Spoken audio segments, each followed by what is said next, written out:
Vallabhaneni Vamsi case boomerang అయింది. Red book వ్యవహారం వల్లభనేని వంశీ మీద రివర్స్లో పనిచేస్తున్నట్టు కనిపిస్తుంది. వల్లభనేని వంశీని ఇరకాటంలో నెట్టాలని తెలుగుదేశం పార్టీ గన్నవరం నియోజకవర్గం నేతల ఆలోచన. కానీ వ్యవహారం భిన్నంగా ఉంది. ఎవరైతే వల్లభనేని వంశీ ఆయన అనుచరులు కలిసి ఫిర్యాదు చేశారని కేసు పెట్టారో ఆ ఫిర్యాదుదారుడు ఇప్పుడు మాట మార్చేశారు. కోర్టులో తన వాదన వినిపించారు. నేను అసలు ఫిర్యాదే చేయలేదు, అది తప్పుడు ఫిర్యాదు, పోలీసులు ఒత్తిడి చేసి ఫిర్యాదు చేయించారు, నాకు సంబంధం లేదు, నేను కేసు ఉపసంహరించుకుంటున్నాను అని చెప్పేశారు. దాంతో వ్యవహారం వల్లభనేని వంశీకి అనుకూలంగా మారిపోయింది.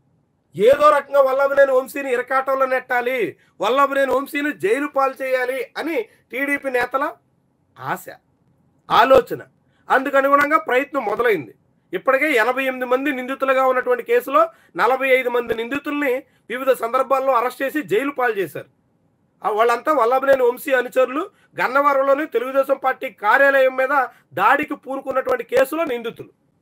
ఆ నిందితులతో పాటుగా వల్లభనేని వంశీని కూడా జైలు పాలు చేయాలని ఆశిస్తుంటే ఫిర్యాదుదారునటువంటి సత్యవర్ధన్ విజయవాడలోని ఎస్సీ ఎస్టీ కేసులో ప్రత్యేక న్యాయస్థానంలో హాజరయ్యి ఈ ఫిర్యాదుతో తనకు సంబంధం లేదు అని తేల్చేశారు.